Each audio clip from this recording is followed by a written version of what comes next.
Welcome to The Explainer. Today, we're digging into a truly foundational 1985 paper that asked a huge question about artificial intelligence, one that, honestly, we're still grappling with today. Okay, let's get right into it.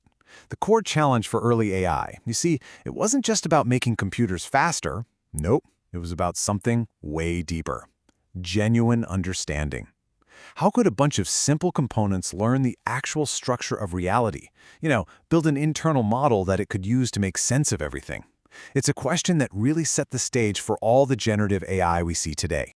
So, to even begin to tackle this, the researchers used this really powerful metaphor that just makes it all click. They called it the energy landscape. I want you to imagine this landscape, right? Every single possible solution to some crazy complex problem is a point on this landscape. The height, or what they call energy, is basically how bad that solution is. So the best possible answer, the perfect solution, it's sitting right at the very bottom in what's called the global minimum. The network's entire job is just to find that lowest point. So the simplest approach seems pretty obvious, doesn't it? Just go downhill. Like a ball rolling down a hill, you just keep making any change that improves your solution one step at a time, until you can't go any lower. Simple. But here's the catch, and it is a big one. For the really tough problems, this energy landscape isn't some nice, simple bowl. Oh no, it is full of treacherous hills and valleys. And this is exactly what happens. If your network starts rolling downhill from the wrong spot, it'll get stuck in the bottom of a nearby valley, like you see here at point A.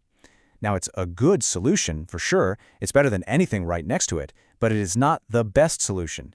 The real prize, the true answer, is way over in that much deeper valley at point B. The network is completely stuck.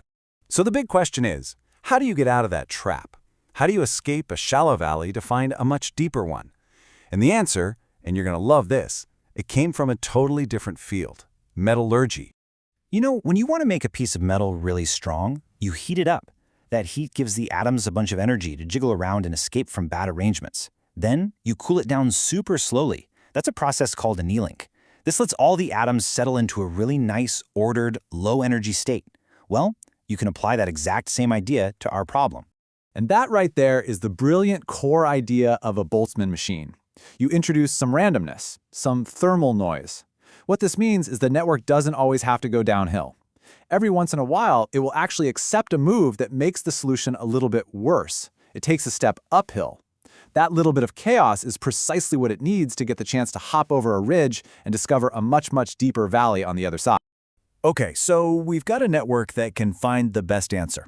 Awesome. That's a huge step, right? But that's only half the story. How does it even know what the best answer is? How does it learn what that deep valley is supposed to look like in the first place?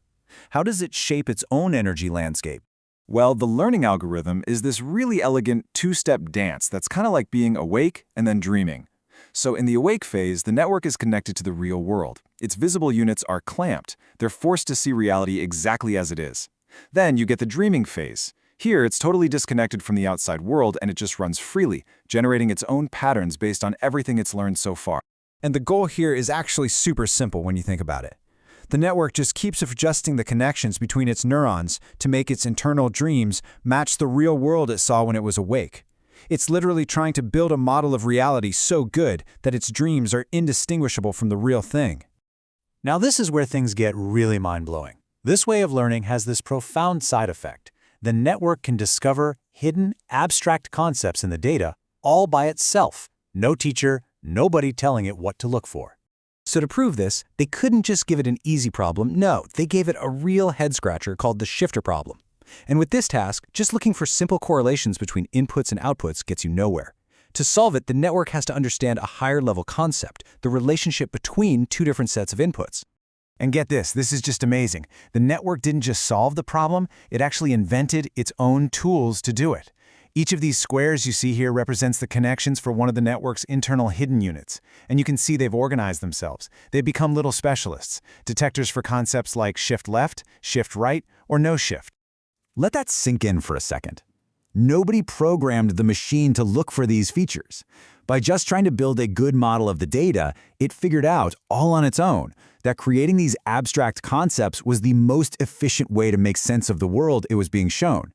It was, in a way, learning to think. Okay, and this leads to what might be one of the coolest parts of this whole thing. The network isn't just smart, it's tough, it's resilient. Unlike a brittle computer program, it can actually withstand damage and recover, kind of like a brain. So the theory is that the learning process doesn't just find one tiny perfect spot. Nah, it finds this big, deep canyon, a ravine of really good solutions. Now, when you damage the network, you don't throw it into a completely random new place. You just kind of push it up one of the very steep walls of this ravine. And from there, it's a super short and fast slide right back down to the bottom where it performs well. And here is the proof in the pudding. Just look at this data. That heavy line at the bottom, that's how slow the initial learning was. It took a full 30 learning sweeps to get to about 70% accuracy. But then look at the other lines. After taking some major damage, the network's performance just snaps right back to over 90% in just a few sweeps. It relearns so much faster because it's already in the right neighborhood. It's already in the right ravine. The paper's conclusion just nails it. The network isn't brittle, it's resilient. By creating these internal concepts, it gains a kind of toughness that looks a whole lot like biological intelligence. It's a system that doesn't just learn, it can relearn.